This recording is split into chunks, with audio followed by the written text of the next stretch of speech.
आए हैं तो चैनल को लाइक शेयर सब्सक्राइब जरूर करिएगा प्यारे साथियों। मैं अजीत सर स्वागत करता हूं आप सभी प्यारे साथियों का। देखो दोस्तों, अपन क्या पढ़ रहे हैं, सबसे पहले आप मानिए क्या पढ़ रहे हैं, इतिहास। और इतिहास जो है ना, ये 3 शब्दों से मिलकर बनता है। इतिहास जो है वो 3 शब्दों से मिलकर बनता है। इतिहास 3 शब्दों में से किस किस से मिलकर बनता है? जैसे देखो, इति शब्द का मतलब होता है प्राचीन घटनाएं। क्या होएगा? प्राचीन घटनाएं। जो प्राचीन काल में जो घटनाएं घटित हुई थी वो घटनाएं हैं। है शब्द का अर्थ क्या होता है? है शब्द का अर्थ होता है सचमुच। है शब्द का अर्थ क्या होएगा? है शब्द का अर्थ होएगा सचमुच। और आज शब्द का अर्थ क्या होता है? उन घटनाओं को निरंतर क्या कर रहे हैं? निरंतर क्या कर रहे हैं? निरंतर अध्ययन करना। अध्ययन करना आज शब्द का अर्थ होगा। तो इतिहास मुख्य तौर पर जो इतिहास है उसे 3 भागों में डिवाइड करेंगे, इति प्लस है प्लस आस। इतिहास में इति शब्द का अर्थ होता है प्राचीन घटनाएं जो घटित हो चुकी है, जो पुराने जमाने में जो घटनाएं घटित हो चुकी हैं उन घटनाओं। प्राचीन जमाने में जैसे जो घटनाएं घटित हो चुकी हैं उनको ही सत्य मानना है, और सत्य मानते हुए उन घटनाओं का निरंतर क्या करना है? अध्ययन करना है। यही इतिहास कहलाता है। जैसे उदाहरण के तौर पर आप समझिए महाराणा प्रताप। अब महाराणा प्रताप में आप क्या पढ़ोगे? महाराणा प्रताप में आप पढ़ोगे कि साहब जो है महाराणा प्रताप का जन्म कहाँ हुआ, महाराणा प्रताप के पिता कौन है, माता कौन है, दादा दादी कौन है, उनका वंश कौन है, कुल कौन सा, गोत्र कौन सा, राज्याभिषेक कब होगा, युद्ध कौन कौन से लड़े, और लास्ट मर कहाँ गया। यही तो घटनाक्रम पढ़ोगे। तो व्यक्ति के जन्म से लेकर मरण तक की जो प्रक्रिया होती है उसमें व्यक्ति जो कार्य करता है जन्म से मरण की प्रक्रिया में, वही मानव का क्या होता है? इतिहास होता है। और इस इतिहास को कोई व्यक्ति अगर लिख देता है तो वह इतिहास का क्या कहलाता है? जनक कहलाता है। जाहिर सी बात है, इतिहास का जनक कहलाता है। इतिहास शब्द का अर्थ हो गया है प्राचीन काल में जो घटनाएं घटित हुई हैं उन्हीं घटनाओं को सच मानते हुए उनका निरंतर। अब मानव कब पैदा हुआ, अपने पास कोई फैक्ट डेट नहीं है, महीना नहीं है, साल नहीं है, शताब्दी नहीं, तो युग के तौर पर बात करते हैं। कब हुआ होगा शायद उसमें भी। मानव कब पैदा हुआ, मानव ने क्या कार्य किया, मानव ने कब मतलब भोजन करना सीखा, शिकार करना सीखा, पशुपालन करना सीखा, खेती करना सीखा, पहिए का निर्माण किया, वगैरह वगैरह वगैरह। लेकिन अपने पास कोई तारीख तो नहीं है, फैक्ट डेट तो नहीं है। फिर भी फैक्ट डेट नहीं है तो अवशेषों के आधार पर उसे अपन पढ़ रहे हैं। तो जो प्राचीन काल में जो घटनाएं घटित हो चुकी है उनको सत्य मानना है, ठीक है। और सत्य मानते हुए उनका अपन आने वाली पीढ़ी, फिर अपनी पीढ़ी, फिर उनकी पीढ़ी जो है लगातार अध्ययन करना है। अपने पिताजी ने भी यही पढ़ाई करी, दादा ने भी यही पढ़ाई करी, परदादा ने भी यही पढ़ाई करी, अपन भी कर रहे हैं, अपने बच्चे भी करेंगे। तो उन घटनाओं का निरंतर क्या कर रहे हैं? अध्ययन करना ही क्या कहलाता है? इतिहास। तो प्राचीन घटनाओं को सचमुच मानते हुए उनका निरंतर क्या करना? अध्ययन करना इतिहास कहलाता है। इतिहास कहलाता है। अच्छा, अब इतिहास जो है ना, इतिहास की अगर आपसे पूछी जाए, बताइए परिभाषा क्या है? इतिहास की जो परिभाषा क्या है? तो इतिहास की जो परिभाषा है ना, तो वो यही है, प्राचीन घटनाओं को, प्राचीन जो घटनाएं हैं इन घटनाओं को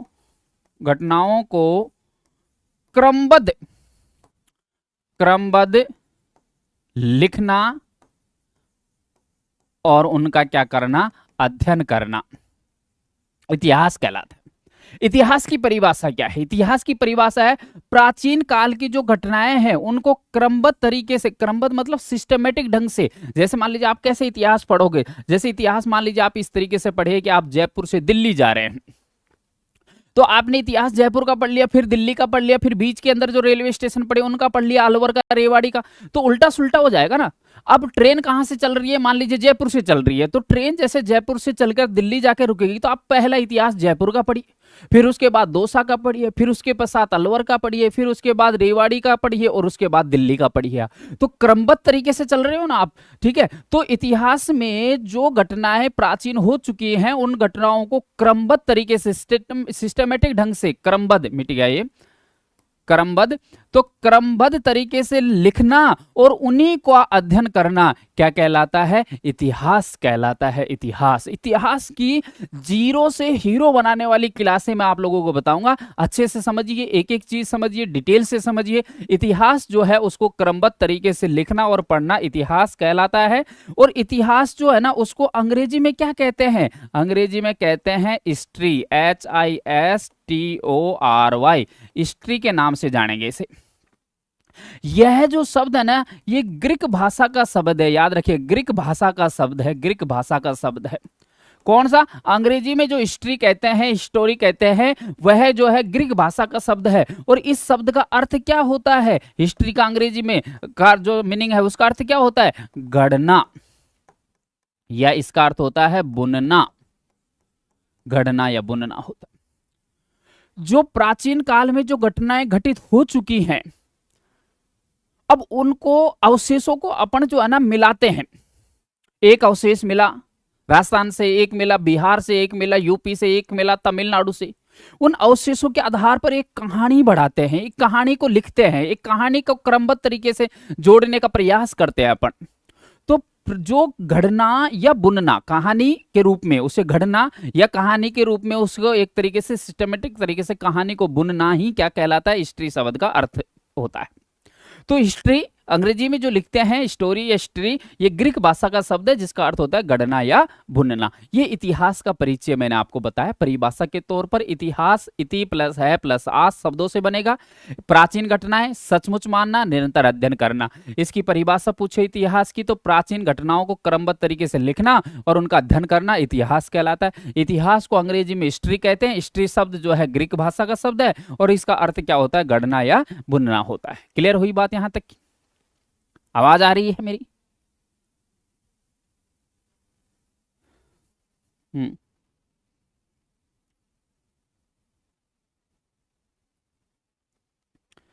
ठीक है,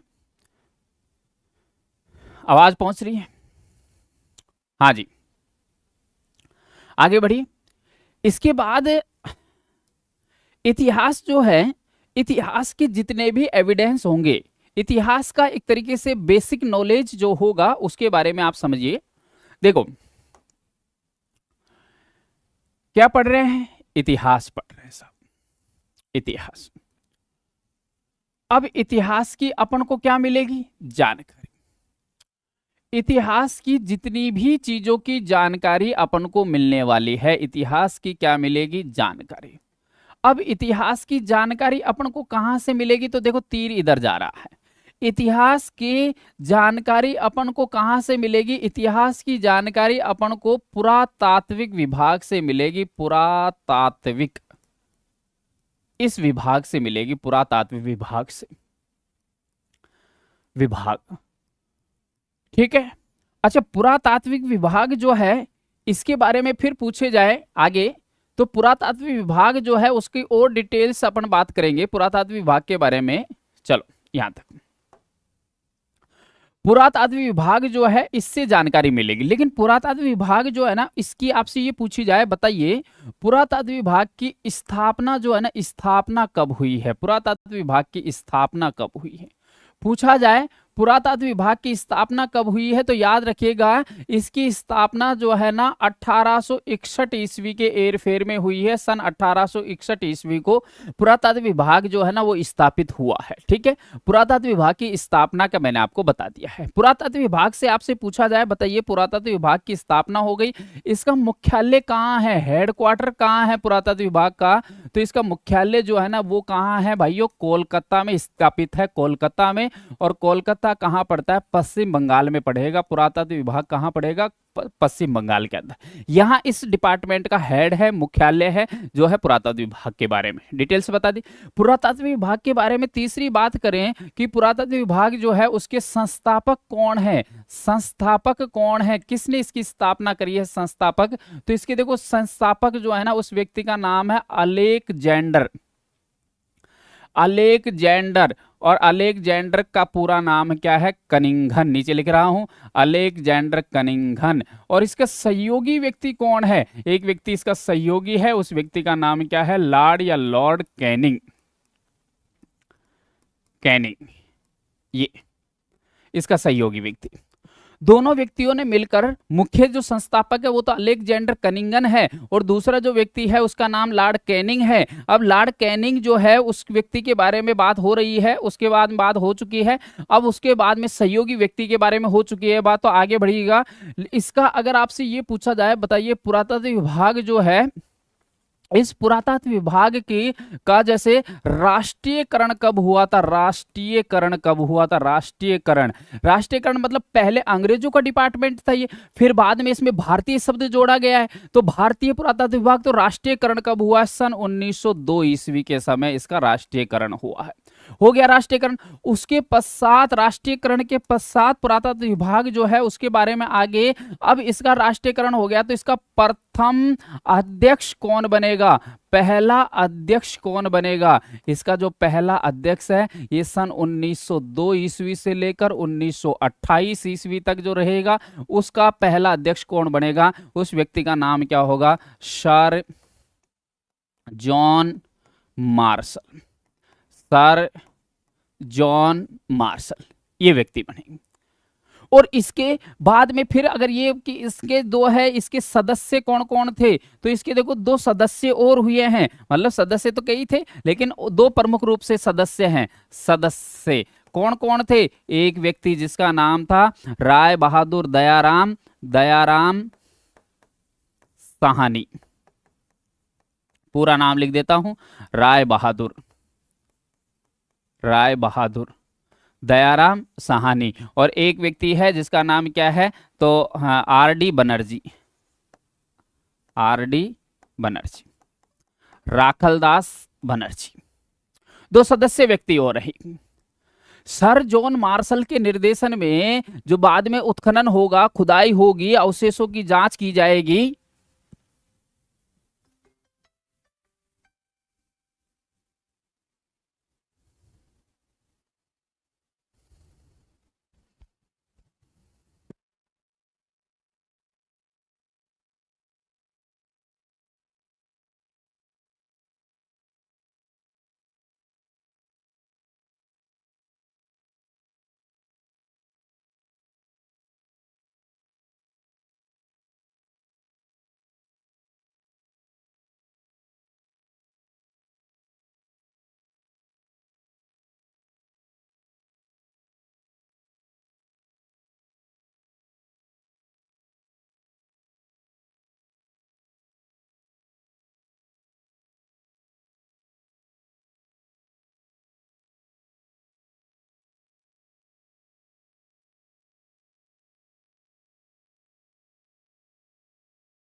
तो प्रथम अध्यक्ष हो गए सन 1902 ईस्वी से लेकर 1928 ईस्वी तक सर जॉन मार्शल इसके पहले अध्यक्ष बने हैं। उसके बाद इसके सदस्य भी दो हैं, एक व्यक्ति राय बहादुर दयाराम साहनी, एक व्यक्ति जिसका नाम है आर.डी. बनर्जी। अच्छा, ये राय बहादुर दयाराम साहनी वह व्यक्ति है जिसने बाद में है ना हड़प्पा जो सभ्यता है, हड़प्पा, इस हड़प्पा की क्या करी है? खोज। और ये आर.डी. बनर्जी वही व्यक्ति है जिसने बाद में मोहनजोदाड़ो, ठीक है, मोहनजोदाड़ो नामक जो सभ्यता है, इस मोहनजोदाड़ो सभ्यता की क्या करी है? खोज करी है। तो ये वही व्यक्ति हैं जो पुरातत्व विभाग के तहत कार्य करेंगे, लेकिन ये सर जॉन मार्शल के निर्देशन में कार्य करेंगे, है ना।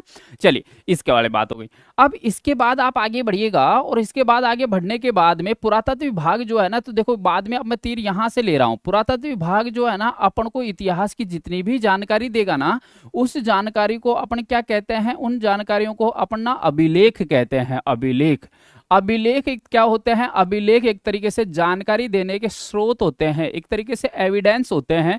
तो एविडेंस जो होते हैं उन्हीं को अपन अभिलेख कहते हैं। इतिहास में किसी भी चीज की जानकारी जो मिलती है, किसी भी टॉपिक को अपन पढ़ें, जैसे आप सभ्यता को पढ़ोगे, आप जैसे मुगल वंश को पढ़ोगे, महात्मा गांधी जी को पढ़ोगे, तो इसको जानकारी देने के पास अपने पास कोई ना बुक होगी, कोई शिलालेख होगा, कोई अभिलेख होगा, कोई अवशेष होगा। तो उन चीजों को अपन क्या कहते हैं? अभिलेख। अभिलेख मतलब जानकारी देने के स्रोत होते हैं, ठीक है।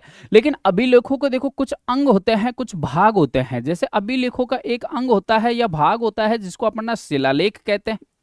अभिलेखों का एक अंग या भाग और होता है जिसे अपन क्या कहते हैं? अभिलेखों का एक अंग या भाग जो होता है वो क्या होता है? शिलालेख होने के बाद में जैसे मुद्रा, मुद्राओं का, मुद्रा मतलब पैसे, राजा महाराजाओं के सिक्के होते हैं।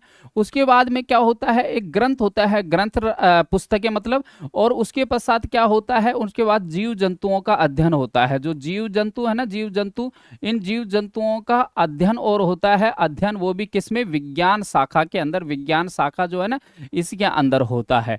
तो ये चीजें और होती हैं। अब इन चीजों के बारे में समझिए। सबसे पहले देखो, शिलालेख, शिला शब्द का मतलब होता है चट्टान, लेख मतलब लिखना। चट्टानों पर, पत्थरों पर लिखा गया इतिहास ना शिलालेख कहलाता है। चट्टानों पर लिखा गया लेख क्या कहलाता है? शिलालेख कहलाता। शिलालेखों का अध्ययन करना क्या कहलाता है? शिलालेखों का अध्ययन करना अपन को क्या कहलाता है? शिलालेखों का अध्ययन कहलाता है सब पुरा लेख शास्त्र। पुरालेख शास्त्र शिलालेखों का अध्ययन करना कहलाता है। पुरालेख शास्त्र शिलालेखों का अध्ययन करना कहलाता है। मुद्रा, मुद्रा मतलब हो गया एक तरीके से पैसे। राजा महाराजाओं, किसी ने सोने के सिक्के चलाए, किसी ने चांदी के सिक्के चलाए, किसी ने मतलब जो है कागज के या शीशे के सिक्के चलाए। तो मुद्राओं का अध्ययन करना पड़ेगा अपन को। और मुद्राओं का जो अध्ययन करने का कार्य है ना, ये क्या कहलाता है? न्यूमिस्मेटिक। न्यूमिस्मेटिक मुद्राओं का अध्ययन करना कहलाता है। उसके बाद देखो, बुक्स वगैरह जो होते हैं, ग्रंथ। राजा महाराजा खुद बहुत अच्छे लेखक हुए हैं, बहुत सारे, तो ठीक है। लेकिन राजाओं के दरबार में इतिहासकार रहा करते थे, जो इतिहास लिखा करते थे। तो किस इतिहासकार ने कौन सी भाषा में कौन सी पुस्तक लिखी है और उसका विषय क्या है? तो मुद्राओं का अध्ययन करना, सॉरी, ग्रंथों का अध्ययन करना पड़ेगा। ग्रंथों का जो अध्ययन करने की प्रक्रिया है ना, ये क्या कहलाता है? ये कहलाता है म्यूजियोलॉजी। म्यूजियोलॉजी। देखो, लॉजी शब्द का अर्थ तो वैसे भी अध्ययन करना ही होता है। लॉजी शब्द का अर्थ तो वैसे भी अध्ययन करना ही होता है। और जितने भी ग्रंथ वगैरह हैं सब म्यूजियम में रखे रहते हैं। और लास्ट बात हो गई जीव जंतुओं का जो अध्ययन विज्ञान शाखा में होता है, ये क्या कहलाता है? पेनिलोलॉजी। पेलिनोलॉजी। तो जीव जंतुओं का, जैसे इस वर्तमान में शुतुरमुर्ग नहीं है, लेकिन पहले के सतयुग था तब तो शुतुरमुर्ग था। उस जमाने के अंदर बहुत सारे जीव जंतु ऐसे थे जो थे और आज नहीं है, अब लुप्त हो गए।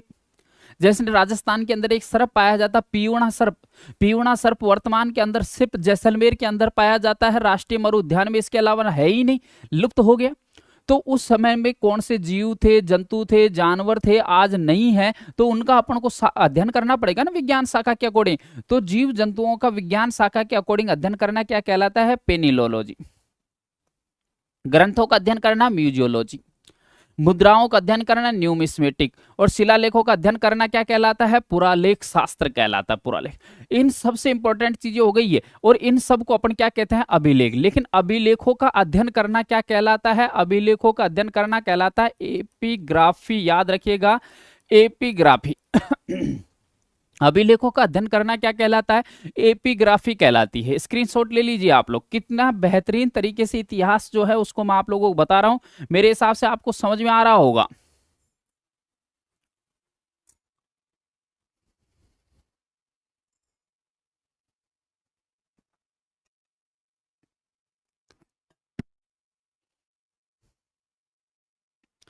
स्क्रीनशॉट ले लीजिए आप लोग। तो ये एक तरीके से इतिहास के जितने भी अवशेष है जिनको अपन एविडेंस के तौर पर दर्जा दे रहे हैं, उन सब चीजों के बारे में मैंने आपको यहां ये बताया है।